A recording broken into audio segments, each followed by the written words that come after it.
Pokemon. Need I say more? This gaming franchise has taken the world by storm.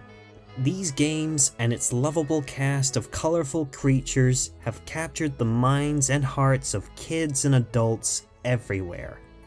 How much, you ask? The Pokemon franchise has become so rich that they have now made more money than Mickey and Friends. That's right, this mouse is now more popular than this mouse. And this mouse has only been out for just over 20 years. That is insane. So it should be no surprise that over the years that Pokemon's been out, I've developed a few favorites of mine. But because I've made so many favorite Pokemon over the years, I can't possibly cover them all in one video. So, as a result, I'm gonna go through each generation of Pokemon, labeling my favorite Pokemon from each. Now, just as a little disclaimer, I'm only going to be focusing on Pokemon introduced in that generation and that generation alone. Unless it's got a regional form, Mega Evolution, or something else in the matter that I feel like I want to talk about, then so be it. Well, here we go folks. Here is my top 10 Pokemon of Generation 1. Number 10. Kingler. There is something delightfully goofy about Kingler that I just can't help but love. Its name is based off king crab and angler, particularly based off the fiddler crab. At first glance, there isn't really much to it. I mean, it's just a crab with a big oversized claw. But sometimes the simple designs are often the most effective. As much as we all like the claw, something tells me Kingler doesn't really like it that much. You see, Kingler's claw is super strong, but it's also too heavy to use because it's so big. So, probably not going to be very useful in battle.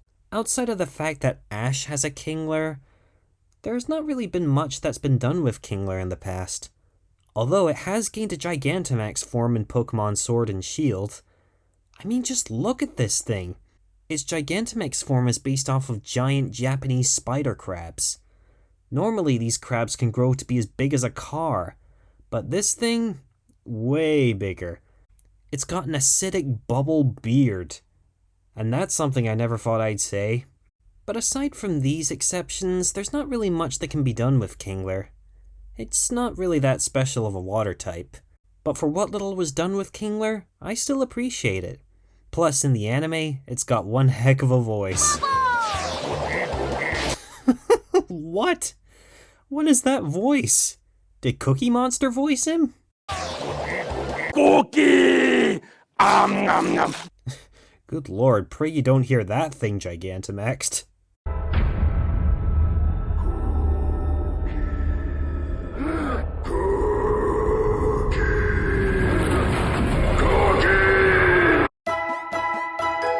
Number 9. Dodrio. Again, it's delightfully goofy, and I can't help but love it. I mean, look at it. It's a three-headed ostrich. Its name comes from dodo and trio, and this would make sense. Even though Dodrio is a flying type, it has no wings, and yet somehow is still able to learn fly. What? Dodrio is much better at running than flying. It can run at 40 miles per hour. Sounds impressive. That's until you realize its pre-evolved form, Doduo, can run at 60 miles per hour. What? How is that possible? Is it because it's smaller and lighter? Okay. I always find that confusing. How can that be better than the other thing? It's like, how can a mammoth weigh more than a T-Rex? There's also a claim that states that if a Dodrio's head has a thicker neck, that head becomes dominant over the body. So, the other two are just passengers? That seems a bit mean. I came to like Dodrio so much that I ended up using one on my Gen 1 team. Yeah, I know. Respect the classics, man. Each one of its three heads can think independently and have different personalities. Each head can feel joy, sadness, and anger all at the same time.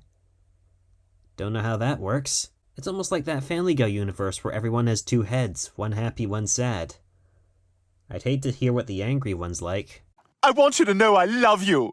I'm trying to get excited about it.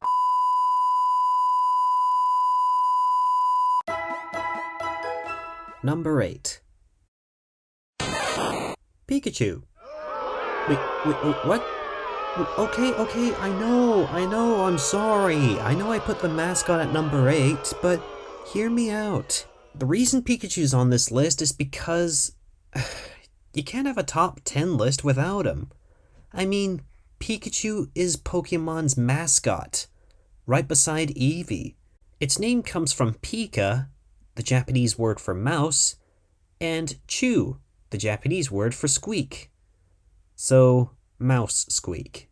Pikachu's popularity is undeniable. They are highly versatile with every generation, and chances are you'll likely receive one as a gift with some special powers. It can even wear costumes, which somehow change its typing.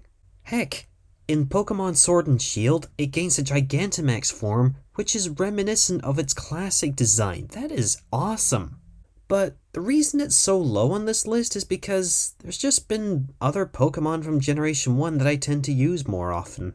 Despite me using one on my Generation 1 team, the most you'll likely see me using Pikachu is in Smash Brothers. They store electricity within their cheeks. Thunderstorms happen when they gather in groups. They cook berries by frying them with their electricity. But like I said before, there's just many other Pokemon from Generation 1 that I would like to use more often, so despite your popularity, Pikachu, sadly, you're gonna be in my number 8 spot. I said I'm sorry! Number 7. Wigglytuff. Wigglytuff's on this list for some very specific reasons. The first of them being, I just think it's adorable. Its name comes from Wiggly and Tuft. Ever since Gen 6, Wigglytuff has become a lot stronger. It was once normal type, but ever since fairy types have been introduced, it's gained some incredible new strength. It's immune to dragon and ghost types. Wigglytuff is most likely based off moon rabbits from various mythologies. And this would make sense, because as Jigglypuff evolves into Wigglytuff, it looks more like a rabbit, thanks to the Moonstone. Also, what are my thoughts on Jigglypuff? Honestly, it's kind of overused. I just prefer Wigglytuff.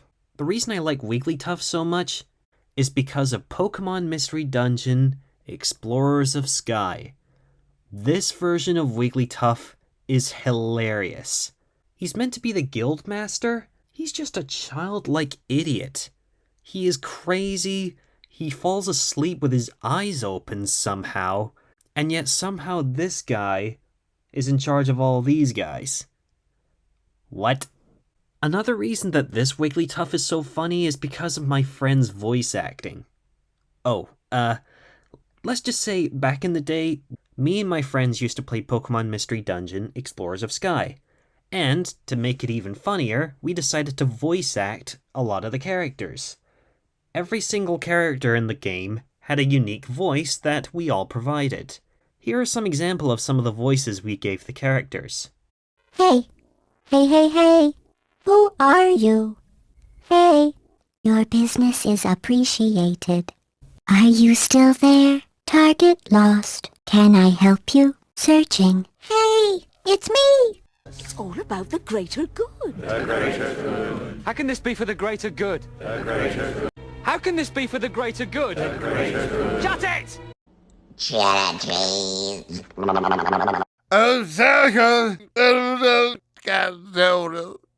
I do want to I love you, man. And then of course you had my friend's voice of Wigglytuff. And because I have no idea where this voice comes from, this is the closest example that I can find to match his voice. I love ruling this planet with an iron fist, right, my queen? What in the great Arlean moon was that? Hi, Who the are you two? It's the little things. Wigglytuff became so popular that in the Kalos region, they are Nurse Joy's assistants instead of Chansey. Okay. It can inflate its body like a balloon, and its fur is so soft that it's hard to let go of. So yeah, if you ever end up petting Wigglytuff, get used to it, 'cause you'll be stuck there forever. Number 6. Mewtwo. I don't usually have a lot of favorite Pokemon in terms of legendaries, but I just had to put Mewtwo on here because I really wanted to talk about him. His design is great and utterly crazy.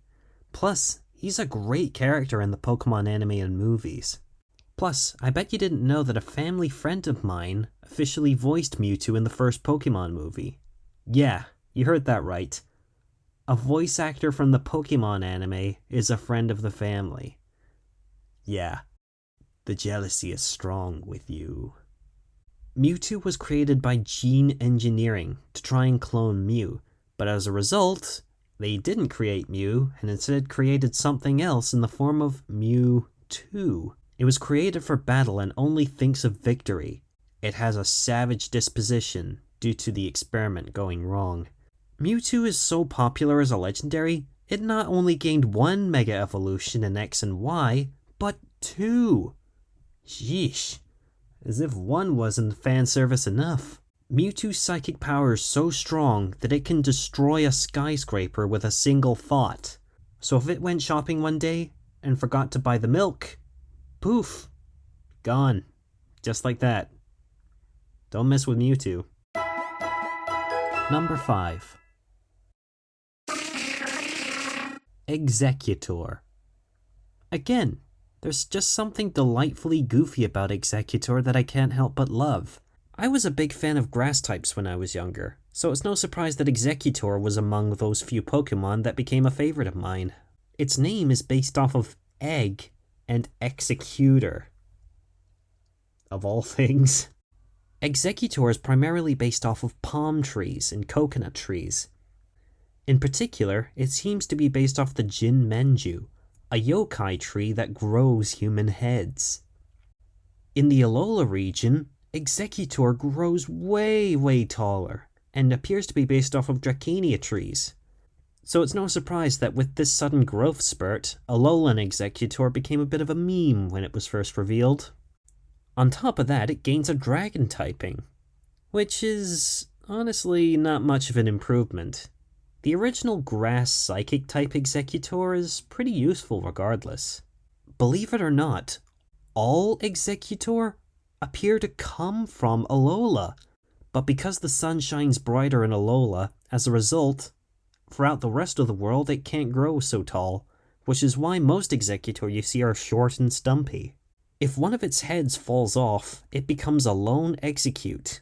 As a result, it seeks out other Exeggcute to form a complete set. Each of Exeggutor's heads thinks on its own, just like Dodrio. There's not much else I can say about Exeggutor. It's funny, it's goofy, it's friendly. It's just an all-round good Pokemon. Number 4. Alakazam.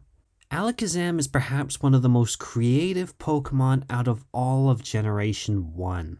Just saying its name sounds magical. Its name is a magic spell. Abra-Cadabra Alakazam. Genius. Based on real-world psychic and magic tricks, Alakazam uses spoons to bend its psychic powers. In fact, this is based on real magicians and pentagrams. This has led to a bit of controversy though, but honestly, I think it's cool that they're getting representation in Pokemon games. Alakazam is a versatile psychic type.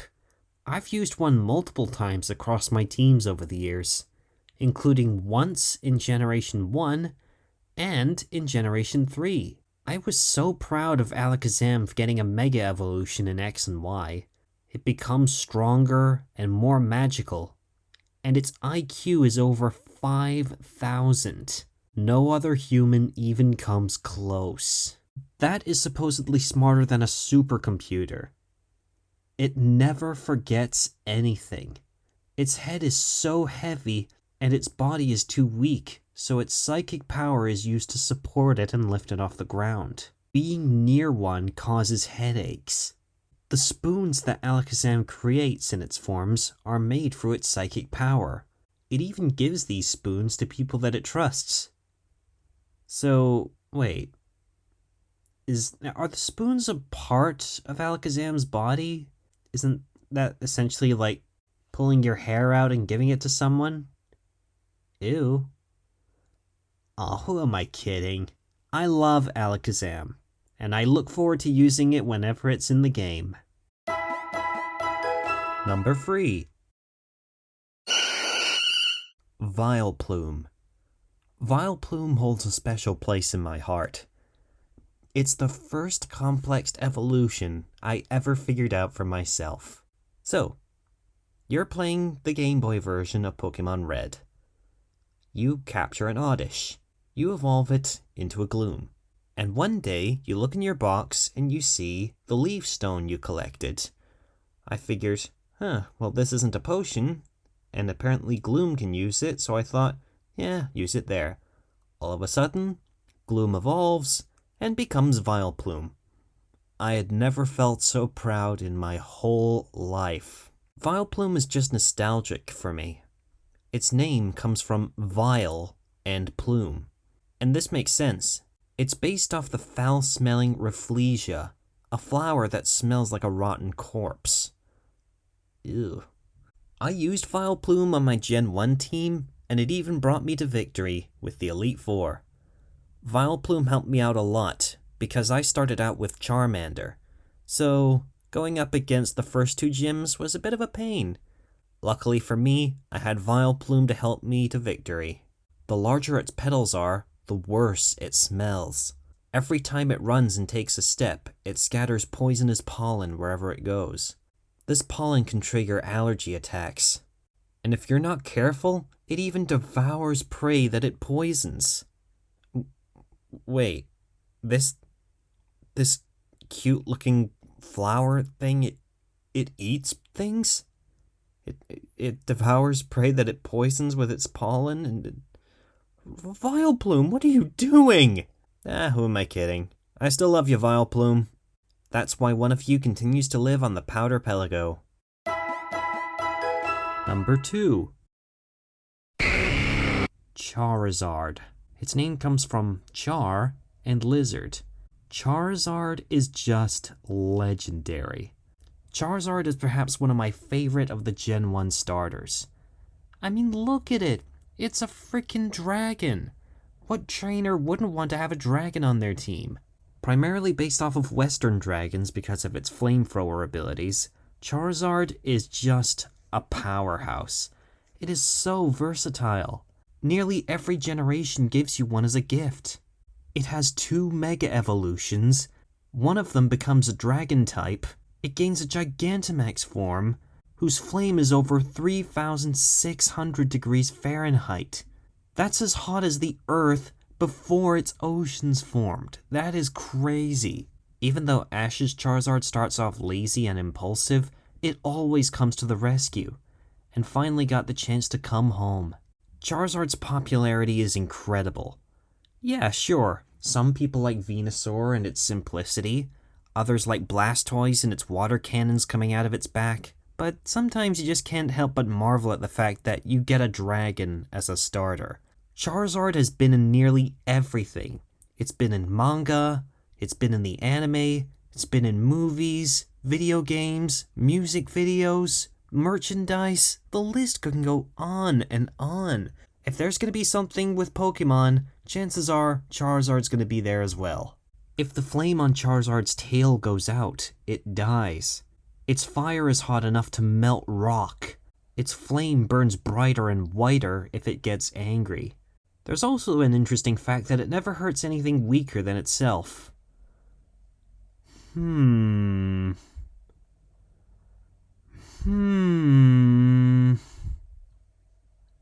Contradictory much? Now before we get to number 1, here are some honorable mentions. Venomoth and Butterfree. Great early instances of evolution, but not very useful. Vaporeon, my favorite of the original evolutions. A sleek and slender water type. Rapidash, a useful flaming horse that came in handy multiple times throughout my life. Magnemite, very cool, but a kinda lazy evolution. Blastoise, my other favorite Gen 1 starter. Yes, I know. Articuno, my favorite of the legendary bird trio. An ice-cold bird which sprays ice-cold winter wherever it goes. And now, my number 1 favorite Gen 1 Pokemon is... Lapras. I love water types. I love ice types. So naturally, I had to put Lapras as my number 1. Its name is pretty tricky to decipher. It's most likely based off of Laplace, a mathematician who wrote about the sea and the tides. But I know exactly where Lapras comes from. It's based off of the Loch Ness Monster and plesiosaurs. I think that's the reason why it appeals to me so much. It appeals to my Scottish heritage. It also appears to be based off of legends of turtles carrying settlements on their backs. Lapras is a pretty looking Pokemon, but it's also got a really tragic backstory. It can read minds and understand human speech. It can also sing beautifully. It's a gentle Pokemon, and it rarely fights. It ferries people and Pokemon across the sea. For the longest time, Lapras were close to extinction because they were overhunted. However, due to conservation efforts in recent years, there is now an overabundance of Lapras. So much so that many fish Pokemon are now declining as a result. Whoopsie! But hey, I'm not complaining. We get more Lapras in the world. And that's great. And that is why I consider Lapras as my number 1 Gen 1 Pokemon. Well folks, there you have it, my top 10 Gen 1 Pokemon. Join me next time where I dive into Generation 2, and the strange and obscure Pokemon that occurred during that time. Until next time, stay fresh, and thank you for watching.